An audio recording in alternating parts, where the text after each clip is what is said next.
You so much आपका समय देने के लिए. It is a privilege to talk to you.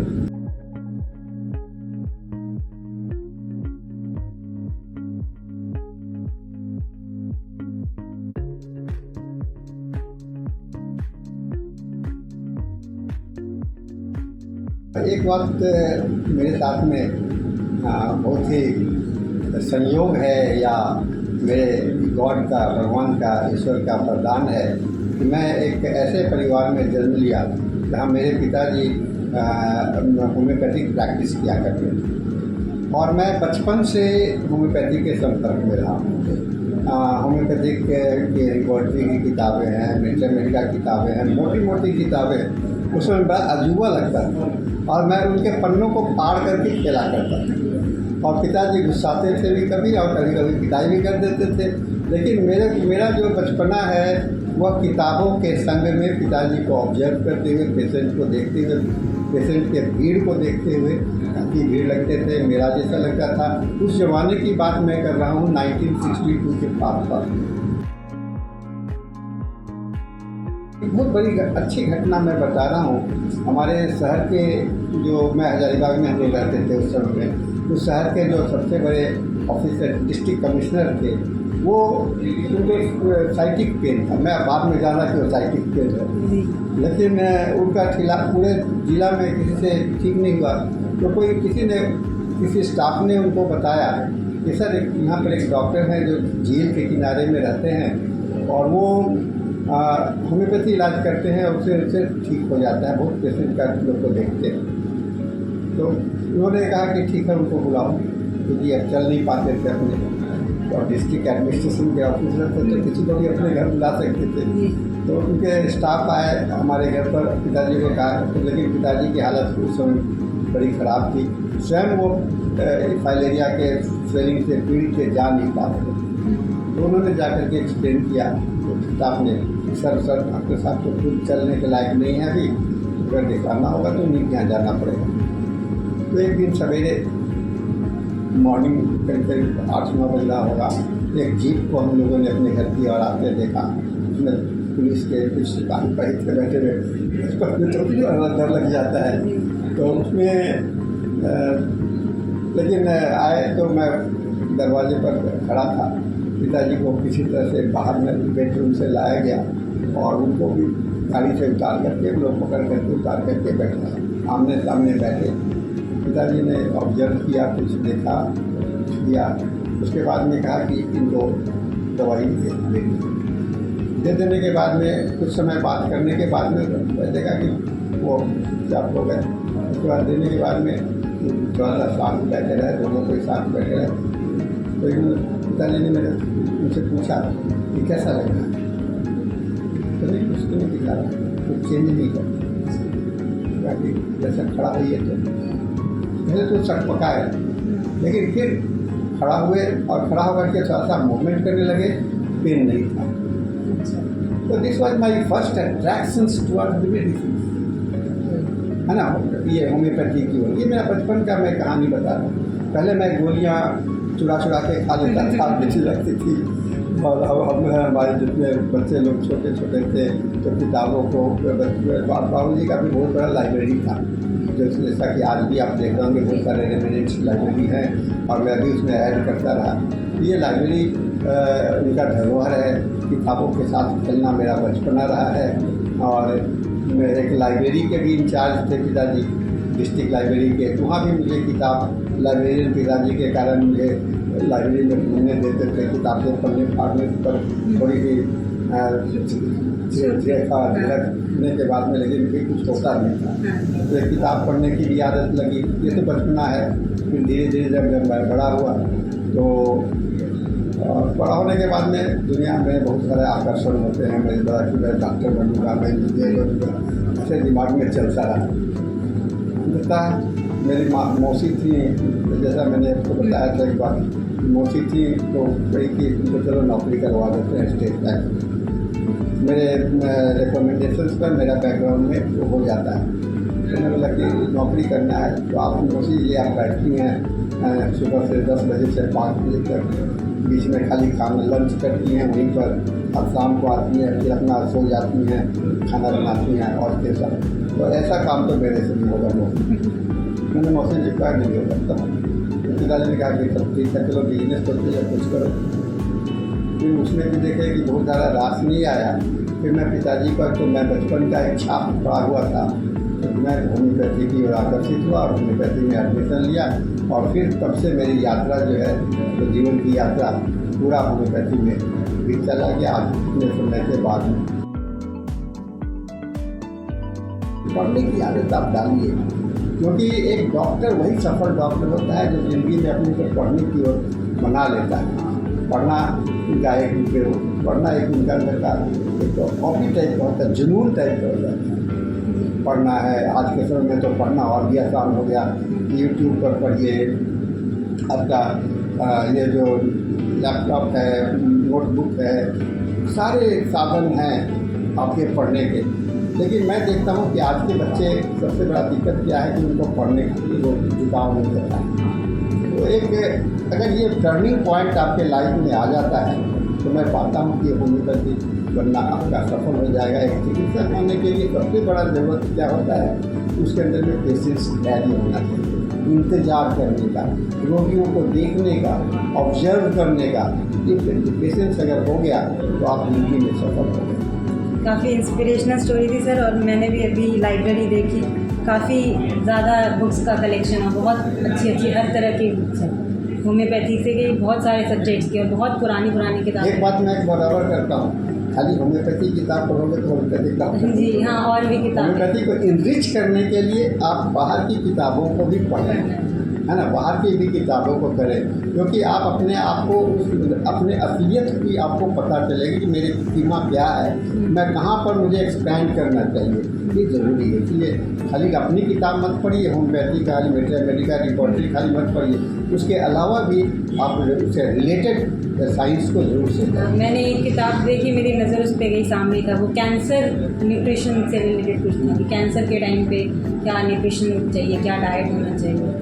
और मैं तो कहूँगा कि सबसे पहले ये जानने का कोशिश करो कि ए मैन द अननोन, एक मनुष्य को जानना बड़ा मुश्किल है सर। जानवर को जान लीजिएगा बहुत आसानी से, लेकिन एक मनुष्य का चेहरा और जानवर के चेहरा में बड़ा फर्क होता है ना। जानवर के चेहरा में कोई भाव आपको दिखलाई नहीं पड़ेगा, लेकिन मनुष्य का चेहरा बार बार बदलता जाता है ना। और उसको समझ गए तो आप समझिए कि बहुत बुरा आपका। तो मैन द अननोन पढ़ने का कोशिश कीजिए।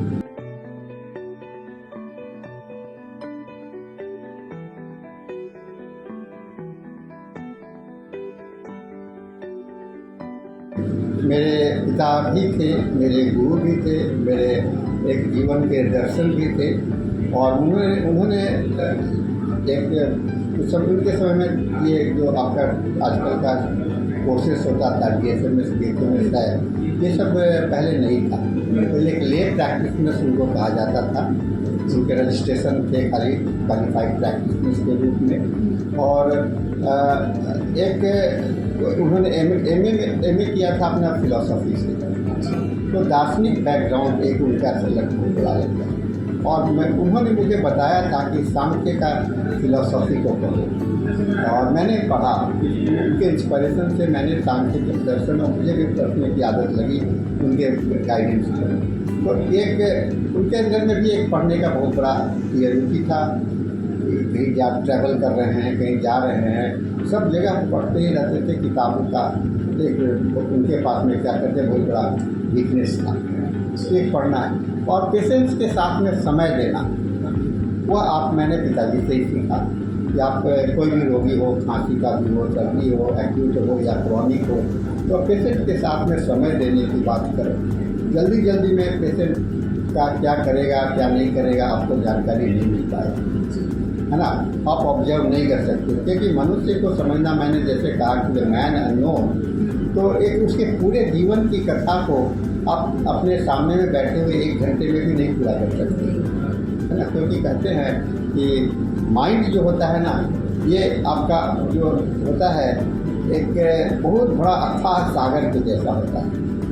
और उसका जो कॉन्शियस माइंड है, जो पेशेंट अपना सामने में बोल रहा है, वह केवल 7% है। 97% रोगी अपने आप को खुद को नहीं जानता है। तो हम 97% से केवल 7% के भरोसे पर हम 97% का कैसे एनालिसिस करेंगे?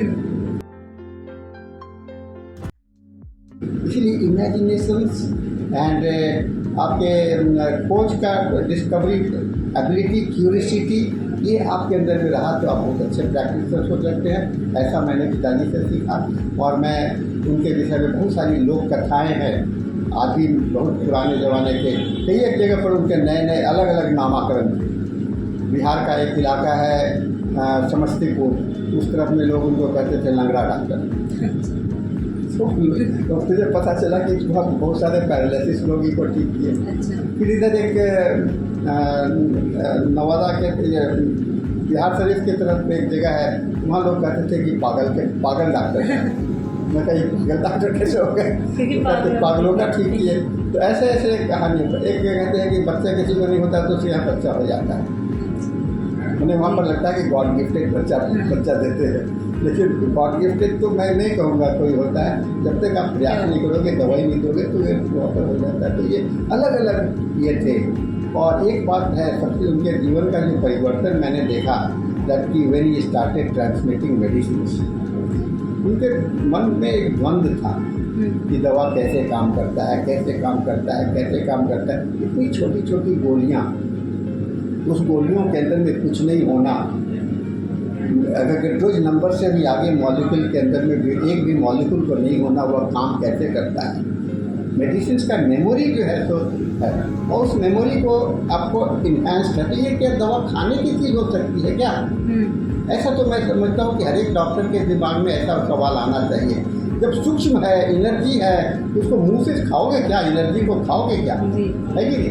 तो ये प्रकार से एनर्जी को हम खाते कैसे? तो शरीर में जैसे ही हमारे वाइटल ऑरा के अंदर में इंटर करता है तो काम करने लगता है। और डॉक्टर हैनीमैन ने भी बड़ा अच्छा लाइन लिखा है ऑर्गेन ऑफ मेडिसिन में कि होम्योपैथिक मेडिसिन जो है तो इतना सटल होता है, इतना सूक्ष्म होता है कि केवल आपको टच से, उसको स्मेल करके और आपके शरीर पर लगा करके या ओरली दे सकते हो, किसी भी तरह से दे सकते हो। आगे चल करके वो कहते हैं कि डॉक्टर हैनीमैन कि होम्योपैथिक दवा जो है तो एक सम्मोहन विद्या, मेस्मेरिज के जैसा काम करता है। कंपेयर क्या है? Probably the homeopathic medicine mesmerism works like a homeopathic medicine, या homeopathic medicine works like a mesmerism, यानी कि सम्मोहन के रूप। देखिए कितना संदेश था, ये सब बीज था जो कि उनको दिमाग में जागृत किया। और एक समय की बात है, क्लिनिक में बैठे हुए थे, कोई पेशेंट आया था, उनकी किताब में इस जिक्र को पढ़ेंगे आप, फर्स्ट केस कहते हैं, जिसको कि पेशेंट के पेट में दर्द था और वह लेकर के आया। तो वहाँ पर उन्होंने पहली बार उस रोगी को कहा कि चलो आज एक्सपेरिमेंट करते हैं। उनके दिमाग में अचानक आया, उसका दवा उन्होंने शायद आर्सेनिक चुना था, जैसा कि लिखा है। मैं तो किताब उस समय में स्टूडेंट ही था कॉलेज का, तो आर्सेनिक को उसमें उन्होंने बाल से संपर्क मिलाया। 5 मिनट के अंदर में उस पेशेंट के दर्द खत्म हो गया। तो फिर इनको लगा कि हो सकता है कि साइकोलॉजिकल है। तो इन्होंने क्या किया कि दवा को हटा दिया बाल, फिर दर्द बढ़ गई। अब उन्होंने क्या किया कि उसके थोड़ा सा पावर को बढ़ा दिया। अब इतना ज़्यादा दर्द हुआ कि पेशेंट उठ के चला गया। एक तो कंफर्म हो गया कि हाँ ये दूर से काम कर रहा है। अब आने वाले हर एक पेशेंट के साथ में ये होने लगा, लोगों के विषय में चर्चा हो गया कि डॉक्टर साहब पगला गया, ये अब दवाई खाने को नहीं देता है, ये भूत प्रेत खा रहा है। लेकिन एक नई चीज़ आ गई दुनिया के सामने में, और इसके लिए धीरे धीरे होता चला गया। लोगों का बहुत विरोध रहा, खास करके होम्योपैथिक समुदाय का, क्योंकि कहते थे जो परंपरागत है, परंपरा है, उसको तोड़ करके खाने वाली बात को, क्योंकि हम सदियों से जन्म से सीखे हैं कि दवा खाने की चीज़ होती है। उन्होंने कहा कि नहीं, दवा खाने की चीज़ नहीं है। तो ये परंपरा को तोड़ना निश्चित रूप से विरोध होना है, लेकिन धीरे धीरे एक्सेप्टेंस बढ़ रहा है। आज बहुत सारे चिकित्सक हैं, फॉलोअर्स हैं जो कि इसको फॉलो कर रहे हैं और ये परंपरा आगे बढ़ रहा है। तो हम डॉक्टर बी साहनी की लाइफ से, मैं जो अभी सर की बात से जो मैंने उसको समझा, एक तो वो बहुत ज़्यादा क्यूरियस थे टू स्टडी, बुक्स को लेकर, पढ़ाई को लेकर, हर तरह की किताबों को लेकर उनको पढ़ने का जुनून था। और दूसरा सर ने बताया कि केस टेकिंग को लेकर ही वॉज वेरी डिटेल्ड, मतलब कि बहुत डिटेल केस हिस्ट्री होनी चाहिए, नहीं तो हम पेशेंट को जान नहीं पाएंगे। और तीसरी जो सबसे इम्पॉर्टेंट चीज़, मेडिसिन ट्रांसमिशन थ्रू है, ये एक डॉक्टर बी साहनी ने ही इस चीज़ को इन्वेंट किया था, जिसको सर ने आगे बढ़ाया।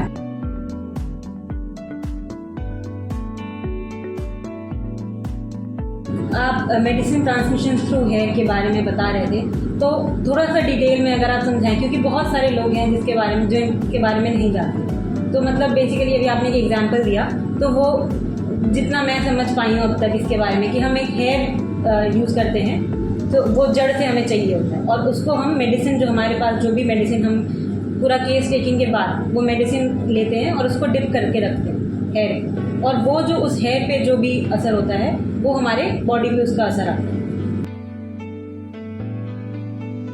जैसे उसको बताया है, आपने कहा कि रूट को लेते हैं, लेकिन कोई जरूरी नहीं, any natural belonging of the patient. अच्छा। अब इसके पीछे में जब डॉक्टर बी साहनी, हमारे पिताजी के पहली पुस्तक देखिएगा, तो उसमें लिखा हुआ है कि उसमें एग्जाम्पल दिया गया है कि जब जैसे ही वह पेशेंट के किसी भी नेचुरल बिलोंगिंग के संपर्क में आता है, तो वह एक्टिवेट हो जाता है और वह ट्रांसमिट हो जाता है। तो उन्होंने कई एक एग्जाम्पल के रूप में दिखाया है, जैसे कि किसी आदमी को स्कॉर्पियन बाइट्स हुआ है, या तो कहा जाता है कि स्कॉर्पियन को मारो मत, अगर मारोगे तो फिर वो दर्द आपका परमानेंट हो जाएगा, क्योंकि कनेक्टिविटी बनी हुई है वहाँ से, उसको वहाँ पर शांत, अगर अब स्कॉर्पियन जैसे जैसे मूव करेगा वैसे वैसे पेन बढ़ेगा, इसलिए उसको ढाँक करके रख देने की प्रथा थी पहले। तो कहा कि ये जो है सो कनेक्टिविटी बता रही है। फिर एल्सेशियन डॉग्स होते हैं जो कि कपड़े को सूंघ करके आपके के माध्यम से कल्प्रिट को पता कर लेते हैं। ये सारे जो दृष्टिकोण हैं, ये इंडिकेट करता है कि हमारा जो ऑरा, जो हमारा फ्रिक्वेंसी है, जो एनर्जी का ये है, वह कनेक्टिविटी उस चीज़, जिस चीज़ के संपर्क में आता है उसके साथ बना रहता है। और ये तो हमारा बाल ही है, हमारे सर का। अभी आधुनिक के समय में एक क्वांटम इंटेंगलमेंट की बात आती है। क्वांटम इंटेंगलमेंट में कहा जाता है कि एक ही ऑरिजिन से, एक ही जगह से दो ऑब्जेक्ट जो होते हैं, जैसे कि मैं बताता हूँ, ये कागज़ है, ये क्वांटम हो गया, ठीक है, मान लो कि यह क्वांटम। अब इससे हम एक अंग को निकालेंगे और इसको काफ़ी दूर पर रख देंगे, काफ़ी दूर पर इसको ले गए। अब कहा जाता है कि उस अंग पर, उस चीज़ पर, इस जो दूर रखा हुआ है, इसके संपर्क में कुछ भी आएगा तो उसका जो ये यहाँ पर मैसेज यहाँ पर ट्रांसमिट हो जाता है।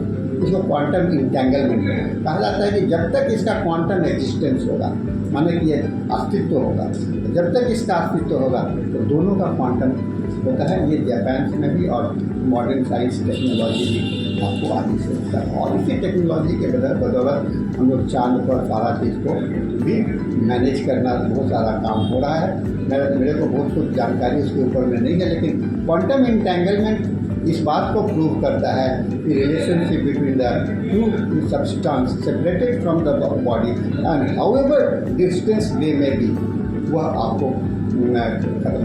एक एग्जाम्पल और मैं देता हूँ, जुड़वे बच्चे के विषय में जानते हैं। एक बच्चे को जब पेन होता है तो दूसरा बच्चा अगर कहीं भी रहता है तो उतना ही सेम पेन होता है। वाई? बिकॉज एक से बॉन्ड हुआ, एक ही जगह से एक ही से बॉन्ड हुआ और दोनों के अंदर में क्वांटम इंटेंगलमेंट बना हुआ है। ये कहता है इस तरह से, इसको अगर इस भाषा में समझिएगा तो आपको नहीं लगेगा कि होम्योपैथिक दवाई से काम कर रहे हैं। अब चूँकि होम्योपैथिक दवाई को खाने वाली चीज़ तो नहीं होती है, मैं पहले ही बता चुका, ये केवल आपके टच से मात्र से संपर्क करता है। ये इतना सूक्ष्म एनर्जी होता है, ये ट्रांसमिट हो जाता है।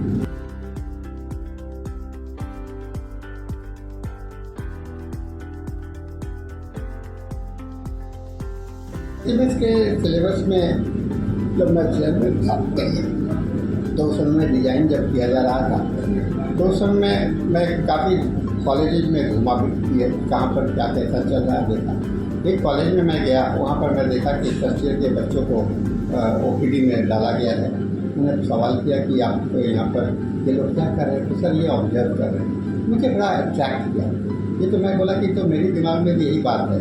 और मैं कहा कि एक कॉलेज जब कर सकता है तो पूरे देश के कॉलेज क्यों नहीं कर सकते। मैंने जब कमेटी की बैठक हुई तो मैंने वहाँ चर्चा किया कि हम लोग क्यों नहीं इसको BHMS के फर्स्ट BHMS में ही पेशेंट हर एक कंपल्सरी कर दें कि हर एक स्टूडेंट को OPD में इतना आवर्स को रहना पड़ेगा। तो लोगों ने विरोध किया, कहा कि नहीं ऐसा नहीं हो सकता है।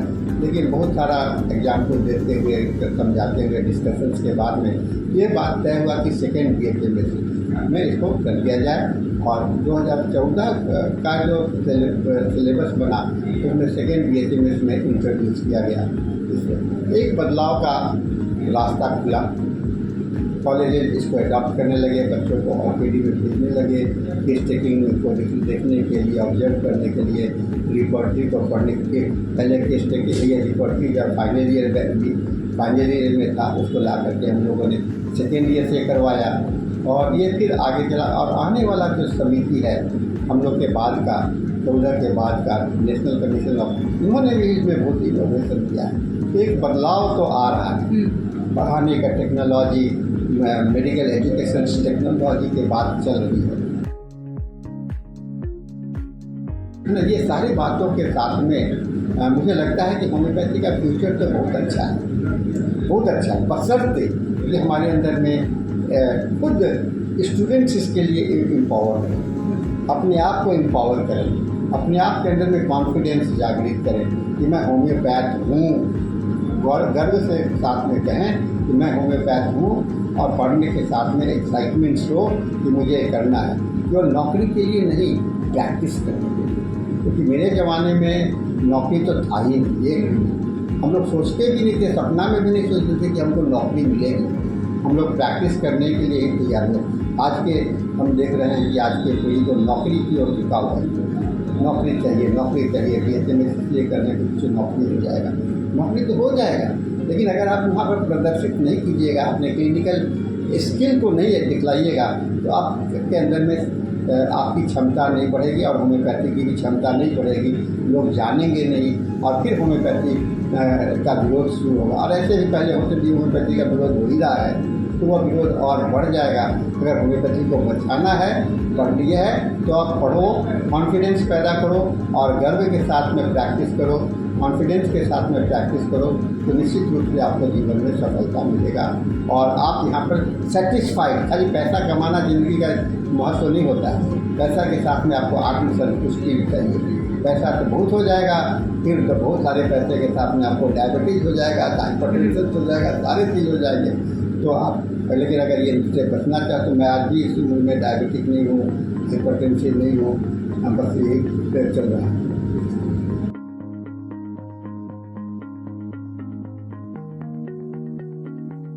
क्लिनिकल प्रैक्टिस के लिए आपके जो BHMS का सिलेबस है 5 साल का, उसके अंदर में जो है वो थ्योरेटिकल एंड प्रैक्टिकल बोथ है और OPD का भी इंक्लूडेड है। जब OPD में आप जाते हो फर्स्ट ईयर में तो ऑब्जर्व करते हो, उसके बाद में जाकर के पेशेंट के साथ में केस टेकिंग सब का प्रोसेस आता है। तो केस टेकिंग का प्रोसेस को बढ़ाना जरूरी होता है ना। और ये जितना ज़्यादा पेशेंट के साथ में, क्योंकि रोगी और डॉक्टर का संबंध अगर नहीं बनता है और बनाने के प्रोसेस को आपके अंदर में आप डेवलप नहीं करते हो, स्किल नहीं डेवलप करते तो नहीं होता। इसलिए पेशेंट को ऑब्जर्व करना सीखना है, बचपन से करना है, हमेशा करना है, हर एक चीज़ को देखने का, गौर से देखने का कोशिश करना है, जिससे कि आप उसके सूक्ष्म बातों को आपके सामने में देखें। जो कोई नहीं देखता है वो डॉक्टर देखता है ना। कहते हैं कि जो कोई नहीं देखता वही डॉक्टर देखता है। अगर ये कला आने लगता है तो आप समझिए कि आपका ऑब्जर्वेशन पावर बढ़ गया। हमें क्लिनिकल प्रैक्टिस से पहले भी ऑब्जर्वेशन पावर को बढ़ाना है और केस टेकिंग का प्रोसेस शुरू कर देना है। डॉक्टर के जिम्मे में दे दीजिए। डॉक्टर क्योंकि आप डिस्क्राइब नहीं कर सकती हैं स्टूडेंट के रूप में, तो आपके फिजिशियन सीनियर फिजिशियंस हैं, उनके गाइडेंस में आप काम कीजिए। आपको इसमें आपको लगना पड़ेगा। प्रैक्टिकल क्लिनिकल एजुकेशन है, ये एजुकेशन ऐसा नहीं है कि खाली आप थ्योरेटिकल है ना, पढ़ लिए तो हो जाएगा, नहीं, इसको आपको क्लिनिकली पढ़ना पड़ेगा। इसको कहते हैं कि हॉस्पिटल में रह करके पढ़ना है ना, क्लिनिक में बैठ के पढ़ना, ना कि आपको क्लासरूम में बैठ के पढ़ना। इसलिए हम लोगों ने सिलेबस में डाला है कि कितना समय आपको क्लासरूम में रहना है, कितना समय आपको हॉस्पिटल में रहना है। एक अच्छा समय अभी शुरू हुआ है, जबकि नीट से बच्चे आ रहे हैं जी तो थोड़ा सा इंटेलेक्चुअल लेवल बढ़ा है जी जी और कुछ अपनी इच्छा से आए हैं। कुछ लोग लाचारी में अभी भी आ रहे हैं, लेकिन अधिकांश अपनी इच्छा से आते हैं और इच्छा के पीछे में कारण ये है कि हमको नौकरी मिलेगी। जी तो पहला कि भूखे पेट तो काम होता है, तो ये एक सबके भी मन में ख्याल होगा। तो मैं बता दूं कि आज के समय में जॉब अपॉर्चुनिटी बहुत ज़्यादा है। हर एक सरकार, भारत सरकार और प्रदेश सरकार सभी के यहाँ जॉब के भरमार हैं, आ रहे हैं। टीचिंग प्रोफेसर में भी जॉब है, ये तो है ही। लेकिन इस जॉब में सफल होने के लिए आपको क्लिनिकल एक्सपीरियंस को होना जरूरी है, और क्लिनिकल एक्सपीरियंस के लिए मैंने कहा कि 100 अध्याय जरूरी है, और इसके लिए आपको निरंतर पढ़ते रहने की आदत डालनी होगी। भूल जाओ या नहीं भूलो उसको, लेकिन जरूर आदत बना लो कि मुझे सवेरे उठ करके ऑर्गेनन का एक एफॉइल पढ़ना है, और एक ये आदत बनाने की बात है, एक एफॉइल पढ़ना, एक मेडिका का, एक मेडिसिन का पूरा। अगर मेडिसिन नहीं पढ़ते हैं तो उसका कुछ पोर्शन जरूर पढ़ ले तो आपके अंदर में वो एक स्टोर बनता जाएगा, भंडार बनता चला जाएगा, और आपके अंदर में खुद प्रेरणा होगी कि मुझे अब तो मेरे को कुछ कॉन्फिडेंस भी आ रहा है और मैं इसको कर सकता हूँ। ये आप शुरू से करना है, फर्स्ट ईयर में हो तब, है ना, फर्स्ट ईयर में हो तब, तो आज से पढ़ना शुरू। ये कहते हैं ना कि जो 5 ईयर कोर्स जो है ना, ये एक उस तरह से है जैसे कि एक तितली समझते, तितली और कोकून जो होता है ना, तो कोकून, हाँ, कोकून होता है कि एक कीड़े पिल्लू टाइप का होता है, कीड़ा टाइप का होता है। उसका काम क्या होता है? खाली खाता रहता है ना। लेकिन जब खाने से उसका पूरा हो जाता है तो अपने आप को समेट लेता है। तो आपका जो मैं कहता हूँ कि ये BHMS कोर्स जो है जो कोकून टाइप का है, ये आपने अध्याय एक आपको एक ऐसा आश्रम में भेज दिया गया है जहाँ की आप चिंतन करो, पढ़ो, लिखो, और जब पढ़ करके जब कोकून का समय आता है, हो जाता है, तो उससे जो निकलता है एक बटरफ्लाई निकलता है। समझिए, ट्रांसफॉर्मेशन ऑफ द लाइफ, ये ट्रांसफॉर्म, इसको हम लोग कहते हैं transformation of the life from cocoon, from the caterpillar to the butterfly. कितना बड़ा अजीब है ना। हम लोग के जीवन में ऐसा होता है क्या कि हम आदमी थे तो तितली बन गए? ऐसा तो नहीं, खाली कहानी में सुनते हैं, लेकिन यहाँ तो रियलिटी है कि एक कैटरपिलर जो है तो एक तितली बन करके आकाश में।